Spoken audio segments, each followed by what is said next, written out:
നമ്മുടെ പുതിയ വീഡിയോയിലേക്ക് എല്ലാവർക്കും സ്വാഗതം. ഇന്ന് നമുക്ക് ബ്രേക്ക്ഫാസ്റ്റ് ആയിട്ടും ഡിന്നർ ആയിട്ടും ഒക്കെ കഴിക്കാൻ പറ്റിയ നോർത്ത് ഇന്ത്യക്കാരുടെ വളരെ ഫേമസ് ആയിട്ടുള്ള ആലു മസാല പൂരിയുടെ റെസിപ്പി ഒന്ന് കാണാം. അതിനായിട്ട് ആദ്യം തന്നെ ഒരു 4 ടേബിൾ സ്പൂൺ റവ സോക്ക് ചെയ്യാൻ വേണ്ടി മാറ്റി വെക്കാം. വറുത്തതോ വറുക്കാത്തതോ ഒക്കെ എടുക്കാം, കുഴപ്പമൊന്നുമില്ല. ഇനി ഒരു പാത്രത്തിലേക്ക് ഒരു വലിയ ഉരുളക്കിഴങ്ങ് പുഴുങ്ങി എടുത്തതാണ്, അതൊന്ന് ഇട്ട് കൊടുക്കാം. 1 കപ്പ് ഗോതമ്പ് പൊടിക്ക് 1 ഉരുളക്കിഴങ്ങ് പൊടിച്ചത് വേണം ചേർത്ത് കൊടുക്കാനായിട്ട്. ഇനി ഇത് ഒരു ഫോർക്ക് വെച്ചിട്ടോ അല്ലെങ്കിൽ ഇതുപോലെ പൊട്ടാറ്റോ മാഷർ വെച്ചിട്ടോ നന്നായിട്ടൊന്ന് ഉടച്ചെടുക്കണം. ഇനി ആ ഉടച്ച ഉരുളക്കിഴങ്ങിലേക്ക് 1/2 ടേബിൾ സ്പൂൺ കറുത്ത എള്ളൊന്ന് ചേർത്ത് കൊടുക്കാം. ചെറുതായി അരിഞ്ഞ മല്ലിയില ചേർത്ത് കൊടുക്കുന്നുണ്ട്. 1 ടേബിൾ സ്പൂൺ മുളക് പൊടി, അതേ അളവിൽ തന്നെ മല്ലിപ്പൊടി, മഞ്ഞൾപ്പൊടി, ഗരം മസാലപ്പൊടി, ഇനി കുറച്ച് ചെറിയ ജീരകം ഇതുപോലെ കയ്യിൽ വെച്ചൊന്ന് പൊടിച്ചത് ചേർത്ത് കൊടുക്കാം. ഇനി 1 കപ്പ് ഗോതമ്പ് പൊടി, അതിൻ്റെ പകുതി അളവിൽ മൈദ ചേർത്ത് കൊടുക്കാം. നിങ്ങളുടെ കയ്യിൽ മെഷറിംഗ് കപ്പ് ഇല്ല എന്നുണ്ടെങ്കിൽ ഒരു ഗ്ലാസ്സിൽ എടുത്താലും മതി. ഇപ്പം 1 ഗ്ലാസ് ഗോതമ്പ് പൊടിയാണ് നമ്മൾ എടുക്കുന്നതെങ്കിൽ അതിന് പകുതി മൈദ തന്നെ ചേർത്ത് കൊടുക്കണം. എന്നാലേ നമ്മുടെ ഒരു പൂരി നന്നായിട്ട് കിട്ടുകയുള്ളൂ, അതൊന്ന് ശ്രദ്ധിക്കണേ.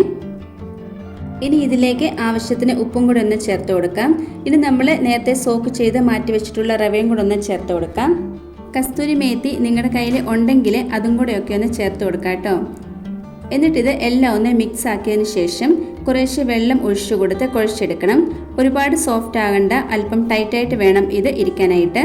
നിങ്ങളിത് കുഴച്ചെടുത്ത് അപ്പോൾ തന്നെ ഉണ്ടാക്കുവാണെങ്കിൽ കുഴപ്പമില്ല. കുറച്ച് സമയം വെച്ചിരിക്കുവാണെങ്കിൽ ഫ്രിഡ്ജിൽ വെക്കുന്നതായിരിക്കും നല്ലത്. കാരണം നമ്മൾ ഇതിലേക്ക് ഉരുളക്കിഴങ്ങ് പൊടിച്ച് ചേർത്ത് കൊടുത്തത് കൊണ്ട് ഇതിൻ്റെ ഉള്ളിൽ നിന്ന് വെള്ളം ഇറങ്ങി വന്ന് മാവ് ലൂസായി പോകും. അങ്ങനെ വരുമ്പം നമ്മുടെ ഒരു പൂരി പെർഫെക്റ്റ് ആയിട്ട് കിട്ടത്തില്ല. ഇതുപോലെ വെക്കണമെന്നില്ല, ചെറിയ ചെറിയ ബോൾസ് ആക്കിയിട്ട് ഫ്രിഡ്ജിലേക്ക് വെച്ച് കൊടുത്താലും മതി. ഇതാ നമ്മുടെ മാവ് ഇപ്പം റെഡി ആയിട്ടുണ്ട്. ഇനി ഇതിൻ്റെ മേളിലേക്ക് ഏതെങ്കിലും വെജിറ്റബിൾ ഓയിലോ അല്ലെങ്കിൽ അല്പം നെയ്യോ ഒന്ന് ബ്രഷ് ചെയ്ത് കൊടുക്കാം. ഇനി ഇത് അടച്ച് ഫ്രിഡ്ജിലേക്കൊന്ന് മാറ്റി കൊടുക്കാം. ഇനി നമ്മൾ സാധാരണ പൂരി ഉണ്ടാക്കുന്ന പോലെ തന്നെ ചെറിയ ചെറിയ ബോൾസ് ആക്കി എടുത്ത് ഒന്ന് പരത്തിയെടുക്കാം. ഒരുപാട് അങ്ങ് കട്ടി കുറഞ്ഞു പോകരുത്, അല്പം കട്ടിയിൽ തന്നെ വേണം ഇത് പരത്തിയെടുക്കാനായിട്ട്. ഇത് നമ്മൾ കുറച്ച് ഇവിടെ പരത്തിയെടുത്തിട്ടുണ്ട്. ഇനി ഇത് ചൂടായിട്ടുള്ള എണ്ണയിലേക്കിട്ടൊന്ന് ഫ്രൈ ആക്കി എടുക്കാം. നമ്മൾ ഇതിലേക്കുള്ള ഗോതമ്പ് പൊടിയും മൈദയും ഒക്കെ ചേർത്ത് കൊടുക്കുമ്പം കറക്റ്റ് അളവിൽ തന്നെ ആയിരിക്കണം, എന്നാലേ ഇതുപോലെ നല്ല പെർഫെക്റ്റ് ആയിട്ടുള്ള പൂരി കിട്ടുകയുള്ളൂ. ഇനി 2 സൈഡും നല്ലൊരു കളറായി വരുമ്പം കോരി മാറ്റാം. ബാക്കിയുള്ളതും കൂടെ നമുക്കിത് ഇതുപോലെ ഉണ്ടാക്കിയെടുക്കണം. ഇതാ നമ്മുടെ വളരെ ടേസ്റ്റി ആയിട്ടുള്ള ആലു മസാല പൂരി ഇവിടെ റെഡി ആയിട്ടുണ്ട്. ഇത് കഴിക്കാൻ കറിയൊന്നും വേണമെന്നില്ല. ഇനി നിങ്ങൾക്ക് കറി വേണമെന്ന് നിർബന്ധം ഉണ്ടെങ്കിൽ നല്ല കട്ട തൈര് ചേർത്ത് കഴിക്കാം, നല്ല ടേസ്റ്റ് ആട്ടോ. നമ്മുടെ ഈ ഒരു ചാനലിൽ മുൻപ് പൂരിയുടെ റെസിപ്പീസ് അപ്ലോഡ് ചെയ്തിട്ടുണ്ട്. കാണാത്തവരൊക്കെ ഉണ്ടെങ്കിൽ അതൊന്ന് കണ്ട് സപ്പോർട്ട് ചെയ്യണേ. നല്ല സോഫ്റ്റും ക്രിസ്പിയും ആയിട്ടുള്ള നല്ലൊരു ആലു മസാല പൂരിയുടെ റെസിപ്പിയാണ്. ഇതുപോലെ എല്ലാവരും ഒന്ന് ഉണ്ടാക്കി നോക്കണേ.